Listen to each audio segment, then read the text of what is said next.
Assalamualaikum warahmatullahi wabarakatuh. Salam sejahtera, Om Swastiastu, Namo Buddhaya. Ibu-ibu, bapak-bapak, kolega, adik-adik yang saya hormati, izinkan saya melanjutkan modul yang ketujuh ya. Sekarang modul yang ketujuh yang berjudul Petroleum Resources Management System atau Sistem Manajemen Sumber Daya Migas. Oke. Nah ini sumbernya bisa di-download gitu ya di Google kalau perlu secara komprehensif mendapat gambaran, mungkin bagusnya di-download gini file ini Petroleum Resource Management System ini, khususnya buat adik-adik nih, adik-adik yang masih mahasiswa, mahasiswi, fresh graduate atau junior, mungkin perlulah belajar lebih komprehensif, di-download. Kalau yang udah senior, udah agak tua, biasanya udah banyak urusan lain, udah malas download gitu ya. Kecuali yang berjiwa muda gitu, yang masih semangat belajar, ya monggo di-download. Jadi apa itu Petroleum Resource Management System? Ini sebenarnya tujuannya apa? Ini dibuat oleh berbagai institusi profesi gitu ya, organisasi profesi lah ya.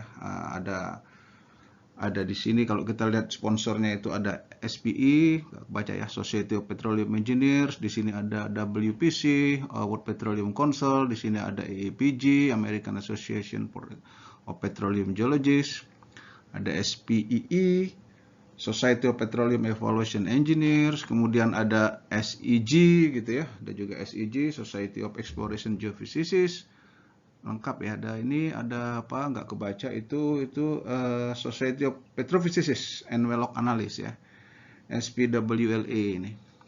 Kemudian ada lagi EAGE, ini European Association of Geoscientists and Engineers. Jadi ini join atau kolaborasi dari organisasi profesi ini. Ya tujuannya sama, karena sebelumnya kalau masing-masing bikin tentu bikin pusing user juga, praktisi juga ya. Kalau setiap institusi punya definisi sistem sumber daya migas, maka kita pusing gitu lah. Nah ini bagusnya join organisasi ini. Tujuannya apa? Tujuannya tentunya untuk mendapat bahasa yang sama gitu ya. Jadi kita perlu common language supaya ketika berkomunikasi barang yang sama itu bahasanya sama. Kalau masing-masing punya definisi, tentu jadi bingung nanti gitu ya. Oke, kita lihat slide berikutnya. Tadi ini sumber yang saya gunakan, silahkan di-download ya di Google. Oke, nah ini yang penting, gambar yang penting yang pertama itu adalah frameworknya ya. Framework klasifikasi sumber daya itu seperti apa. Jadi kalau kita lihat di sini, kita mulai dari mana ini? Oke, dari sini dulu. Jadi di sini total petroleum initially in place atau PIP ya. PIP ini di sini gitu ya. Ini adalah total. Kemudian kalau dari total ini ada dibagi dua gitu ya. Ada yang discovered, ada yang discovered yang di atas ini gitu ya. Ada yang undiscovered gitu ya. Discovered itu artinya belum ditemukan gitu ya. Kemudian dari yang discovered ini kita bagi lagi menjadi satu yang sudah production gitu ya, sini. Ini kemudian ada yang commercial, ada yang sub commercial gitu ya. Nah, yang komersial ini disebut reserve gitu ya. Yang sub commercial ini disebut contingent resources gitu ya. Kemudian ada unrecoverable, apa itu nanti kita bahas. Kemudian ada lagi yang undiscovered. Jadi yang belum ditemukan itu kita sebut di sini prospective resources gitu ya. Oke. Nah, sekarang dari sumbu ini, kalau kita lihat sumbu yang di bawah ini, kita ngomong tentang uncertainty gitu ya. Di sini uncertainty-nya makin ke kanan makin uncertain, makin ke kiri makin certain gitu ya. Nah, jadi kemudian untuk sumbu yang vertikal ini makin ke atas gitu, makin chance untuk komersialitasnya meningkat gitu ya. Jadi kalau di sini kan masih prospective resources atau ini juga contingent resources, yang ini, nah makin ke atas ini chance of commerciality-nya makin meningkat. Oke. Kemudian kita masuk ke apa yang masuk kategori reserve di sini, apa itu reserve gitu ya. Reserve itu harus memenuhi paling tidak 4 kriteria tadi gitu ya. Pertama dia harus discovered gitu, tentu ya harus discover dulu gitu ya. Kemudian dia recoverable gitu ya, bukan unrecoverable, ini dia recoverable gitu. Kemudian dia komersial. Nah, ini dia komersial. Dan kemudian dia itu remaining, pada expected date ini dia remaining. Maksudnya kalau remaining itu kan yang ini udah produksi, ya ini masuk remainingnya gitu, remaining reserve gitu. Nah, kemudian oke, ini dulu. Nah, dari reserve ini kita bagi-bagi lagi kan ya, dari kategori reserve kalau berdasarkan range of uncertainty-nya yang di bawah ini ada yang mulai dari yang 1P, ada 2P, atau probable, ada yang 3P gitu ya, ada low, high gitu ya, cadangan. Nah, di tengah sini ada best estimate. Jadi di sini best estimate-nya adalah 2P.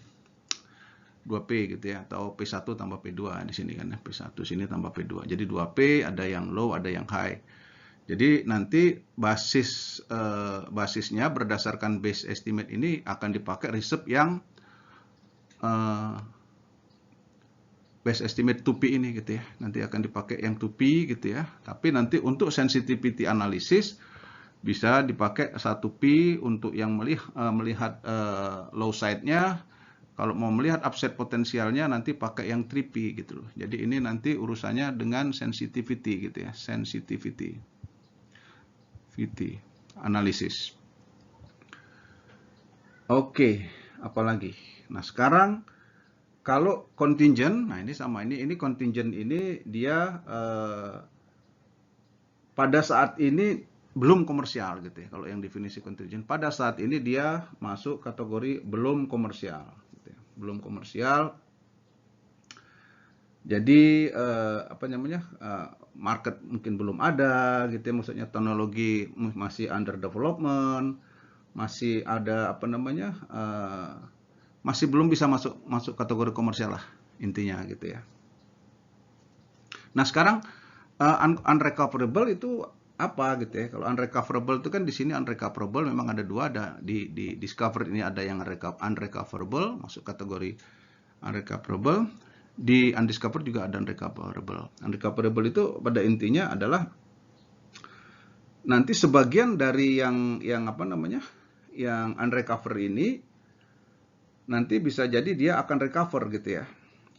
Kuantitinya kalau nanti ada teknologi dan lain-lain yang dipengaruhi nanti oleh teknologi gitu ya. Teknologi nanti dia akan menjadi recoverable. Jadi dia akan naik ke atas, bisa masuk ke contingent gitu ya. Nanti setelah contingent bisa naik ke atas lagi. Tapi intinya seporsi dari portion atau bagian dari unrecoverable ini nanti dia akan bisa jadi recoverable subject to teknologi gitu ya. Dan additional data dan lain-lain gitu ya. Namun harus diingat bahwa ada porsi yang memang tidak pernah bisa direcover gitu ya. Unrecover ini memang ada porsi nanti yang tidak pernah bisa direcover ya, karena kita bayangkan kalau reservoir itu kan kalau reservoir itu di bawah itu kan ini kan bukan kolam gitu. Kalau kita produksikan, karena dia itu migasnya itu melekat di media berpori, ada porsi yang memang akan lengket terus lah gitu ya. Itu kan ada interaksi fluid dengan batuan reservoir sehingga memang nggak pernah akan bisa diproduksikan gitu ya. Jadi recovery ini ada yang nanti bisa diproduksikan gitu ya. Ada yang memang tetap di bawah, tidak akan pernah diproduksikan karena ya itu tadi, karena sifat kimia dari subsurface batuan itu sendiri gitu ya. Oke, apalagi kemudian kita masuk ke ini, saya kira penting ya, definisi-definisi ini supaya paham kita apa yang dimaksud dengan reserve, apa yang dimaksud dengan contingent reserve gitu, apa yang dimaksud dengan prospektif gitu. Nah, apalagi yang mungkin cukup penting di sini adalah bahwa oke, kalau kita lihat di sini, kalau dari sisi increasing chance of commerciality sini, ini kan makin komersial gitu ya. Kalau reserve tentu chance of komersialnya sangat tinggi di sini. Ini kan sangat tinggi. Kalau kita bikin di PC, chance untuk komersialitasnya sangat tinggi kalau di ini apa namanya, di reserve ini sesuai dengan arah panah ini. Kemudian kalau di contingent resources dia lebih rendah gitu ya. Jadi dia akan dipengaruhi komersialitasnya, chance of komersialitasnya dipengaruhi oleh chance of development-nya gitu ya. Artinya atau PD misalnya kita disingkat, chance of development gitu ya. Nah, sedangkan yang prospektif, prospektif ini karena dia undiscovered gitu ya, masih dia akan dipengaruhi oleh dua ya. Pertama, chance of geologic discovery gitu ya, sama chance of development itu sendiri gitu ya.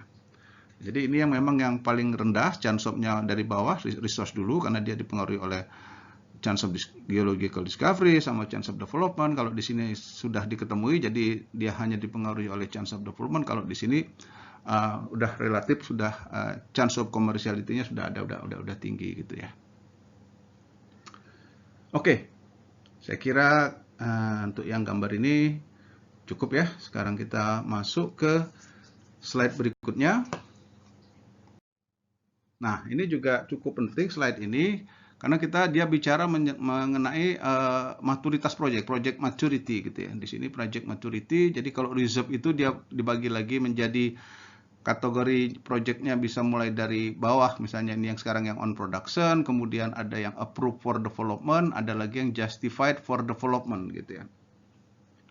Justified for development. Kalau justified for development ini gitu ya, jadi udah clear maksudnya akan dikembangkan gitu ya. Semua partisipan yang dalam hal ini misalnya di kontrak atau di WK tersebut terdiri dari beberapa partisipan, mereka sudah agree untuk mengembangkan, data sudah oke, ya tinggal dikembangkan gitu ya, tinggal siap dikembangkan, artinya justified for development. Nah, kalau approve for development ini after FID gini. Jadi begitu FID gitu, maka FID keluar, maka dia masuk kategori approve for development. Sesudah FID kalau by definisi dari PRMS ini gitu ya. Nah, sekarang kalau persetujuan POD itu di mana? Di sini kelihatannya. Karena di sini tadi justified disiapkan untuk pengembangannya, yang untuknya justified ini. Di sini sudah FID, maka POD persetujuan itu ya di sini gitu ya. POD gitu ya. Oke.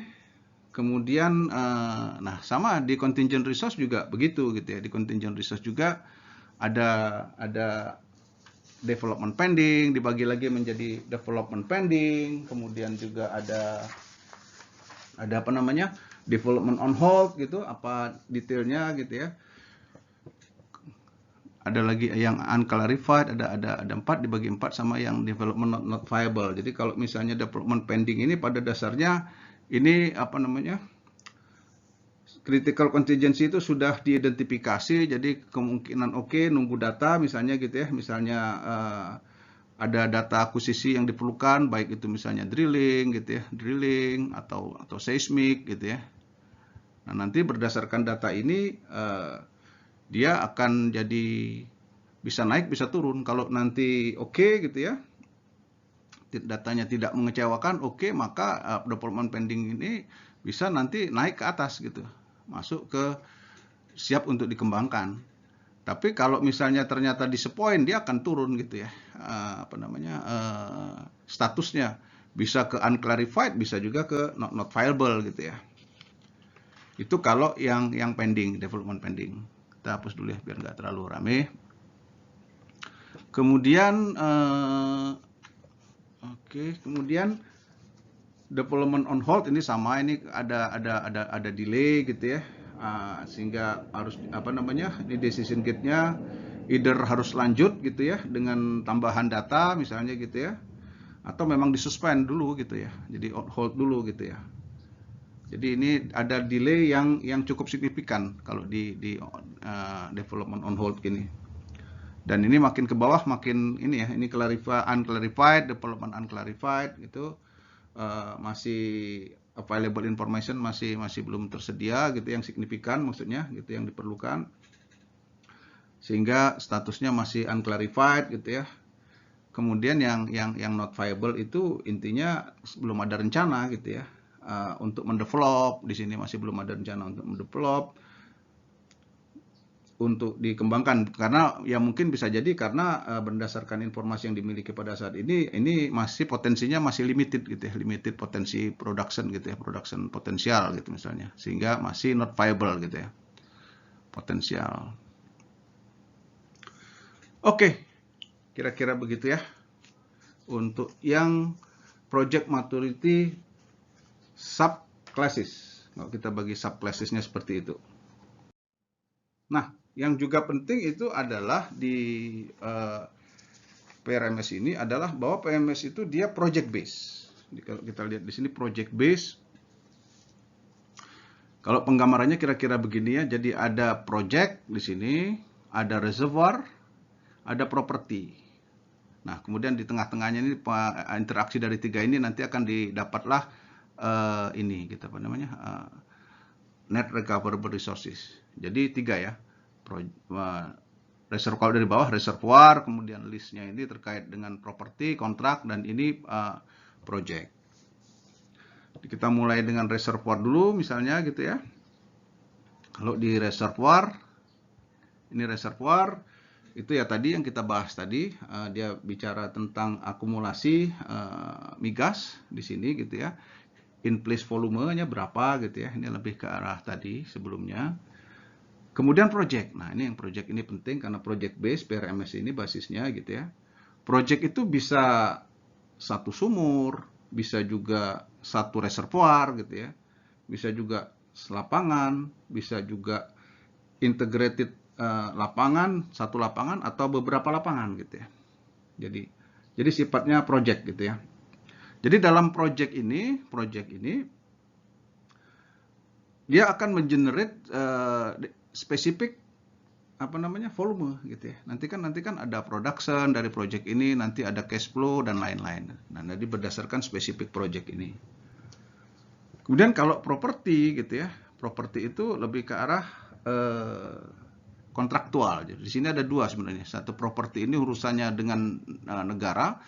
Nanti ada kontrak bisa royalty tax dengan PSG, hubungannya dengan negara. Sama hubungan antar pihak gitu ya. Nanti ada yang namanya antar pihak itu kalau misalnya participating interest yang pemiliknya lebih dari satu di dalam wilayah kerja tersebut, nanti dia akan ada perjanjian bersama gitu ya, joint operating agreement. Ini untuk partis-partis itu misalnya A, B, C, D, ini terkait pengaturannya di sini gitu ya.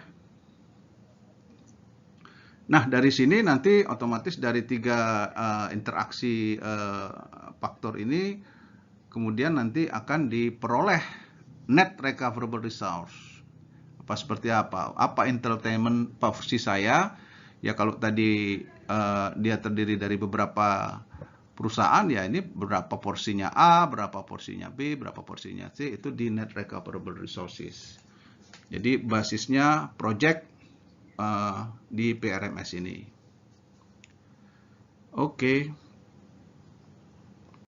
Nah, kemudian ini juga penting. Jadi determination of commerciality. Jadi tadi pada dasarnya kalau kita lihat kategori tadi, contingent reserve itu contingent resources itu bisa naik jadi reserve gitu ya. Reserve bisa turun jadi contingent. Ya, ada kriteria, kalau kriterianya tidak dipenuhi gitu, maka reserve bisa turun ke contingent gitu ya. Yang ini. Sebaiknya contingent bisa naik jadi resources. Jadi reserve gitu ya. Jadi reserve dari contingent. Nah, apa persyaratannya? Kalau kita lihat di sini, determination of commerciality, contingent resource may be considered commercially mature and thus attain reserve classification. Jadi bisa naik ini ya.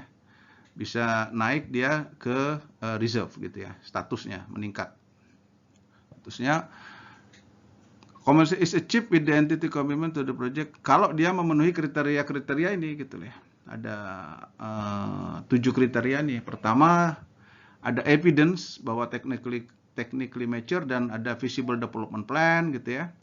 Kemudian ada evidence finansialnya oke gitu ya, duit lah gitu loh, misalnya ada komitmen untuk uangnya. Kemudian reasonable time frame untuk development gitu ya, misalnya udah jelas akan dikembangkan dalam waktu yang cukup reasonable. Kalau masih lama sekali tentu belum bisa gitu ya. Kemudian assessment menunjukkan ada positif ekonomik gitu ya, ada indikator awal yang menunjukkan bahwa ekonomik gitu ya. Kemudian ada market yang akan membeli gitu ya dari minyak atau gas tersebut. Kemudian fasilitas tersedia atau paling tidak akan dibangun gitu ya di dalam skop proyek tersebut. Dan yang juga penting akhirnya adalah bahwa ada approval dari government gitu ya, government approval ya, baik yang sudah di-approve maupun ada keyakinan akan segera di-approve gitu ya, forthcoming.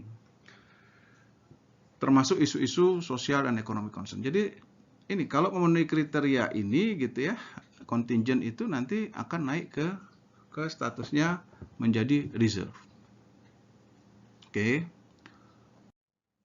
Nah, kemudian assessment of commerciality di sini kita lihat gitu, karena tadi kita ngomong project base gitu ya, project base. Jadi di sini kita untuk perhitungan net cash flow di sini, karena kita bicara di sini PRMS, tapi kita juga karena ini bicara Petroleum Economic Course, jadi kita fokus ke komersial aspeknya. Maka untuk net cash flow itu dia harus perhitungan net cash flow kan dengan diskon faktor yang kita ada di modul sebelumnya. Dia harus merefleksikan hal-hal ini gitu ya. Jadi pertama, forecast production, quantity dari forecast produksi over intent. Jadi ada periode produksinya gitu ya. Kemudian ada estimasi cost dan schedule. Nah, juga di sini termasuk abandonment, decommissioning, and restoration, ADR.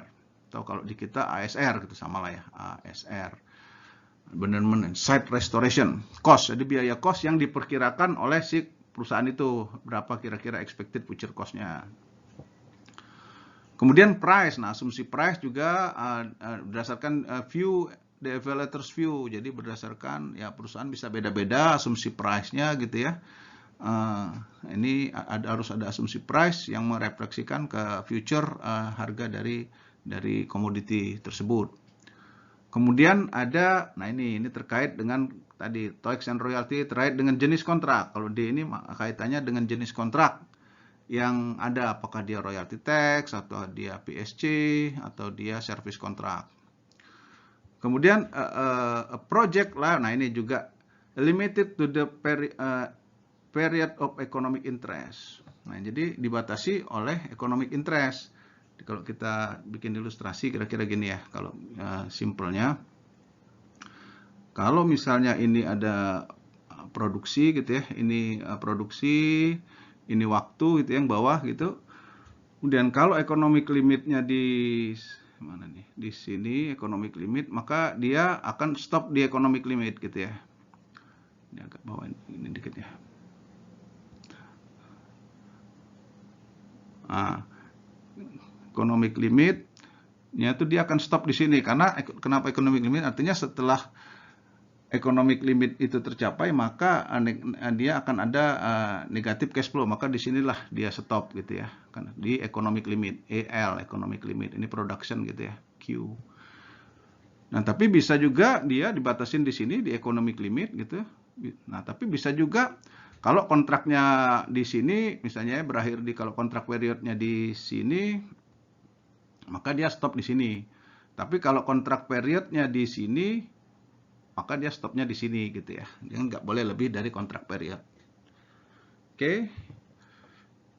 Kemudian tadi sampai E, nah yang F yang terakhir, application of appropriate discount rate. Nah ya ini pastilah ya, untuk menghitung NPP kita harus menghitung menentukan diskon rate-nya berapa. Nah, diskon rate itu sebenarnya merefleksikan risiko juga jadi ya. Memang umumnya 10%, tapi untuk project yang kadang-kadang project yang besar mungkin ya bisa jadi diskon faktornya berbeda gitu ya, lebih besar biasanya karena itu tadi dia merefleksikan risiko. Oke, saya kira ini karena saya di setiap modul ini saya membatasi maksimum itu 30 menit. Itu udah paling lama ya, karena saya tidak mau terlalu lama. Karena seperti di modul 1 saya sebutkan kalau terlalu lama itu bosen gitu ya. Yang ngomong bosen, yang denger apalagi gitu. Makanya jadi saya membatasi jangan sampai satu modul itu lewat 30 menit. Jadi untuk itu modul 7 more or less kita cukupkan sampai di sini gitu ya. Ini cukup penting untuk pemahaman. Saya sarankan untuk yang pengen mendalami lebih jauh langsung download aja. Di modul berikutnya kita akan masuk ke the dynamic of crude oil price. Insya Allah saya minggu depan, mudah-mudahan ya, kalau ada waktu lenggang yang agak banyak, insya Allah akan saya siapkan. Sekali lagi, salam sehat untuk semua, ibu, bapak, kolega, dan adik-adik. Terima kasih. Assalamualaikum warahmatullahi wabarakatuh.